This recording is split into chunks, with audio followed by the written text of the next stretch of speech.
ಅವನನ್ನು ಟ್ರೀಟ್ಮೆಂಟ್ ಮಾಡಿ ಅದಕ್ಕೆ ಸ್ವಾಮೀಜಿಯವರು ಹೇಳಿದ್ರೆ ನಿಲ್ಲಕ್ಕಾಗತ್ತಾ? ಅದಕ್ಕೆ ಸ್ವಾಮಿ ಕಲ್ಯಾಣಾನಂದರು ಹೇಳಿದ್ರು ಅಂತ ಹೇಳ್ಬಿಟ್ಟು ಅವ್ರೇನು ಮಾಡ್ತಾರೆ, ಡಾಕ್ಟರ್ ಟ್ರೀಟ್ಮೆಂಟ್ ಎಲ್ಲ ಕೊಡ್ತಾರೆ. ಅವನು ಗಂಟ ಅಲ್ಲಿ ತೀರ್ಕೊಂಡಿದ್ದಾದ್ಮೇಲೆ ಆ ಡಾಕ್ಟರ್ ಬಂದು ಹೇಳ್ತಾರೆ, ಏನಂತ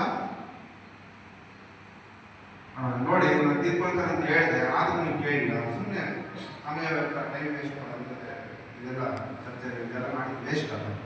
ಅದಕ್ಕೆ ಸ್ವಾಮಿ ಕಲ್ಯಾಣಾನಂದ ಮಾತು ಹೇಳಿದ್ದಾರೆ, ಏನಂತ,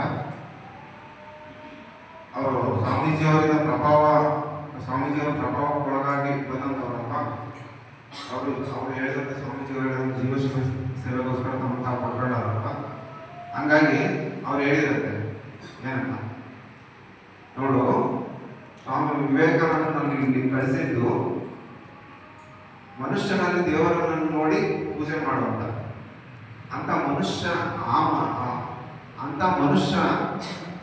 ನಾಯಿ ತರ ಅವನು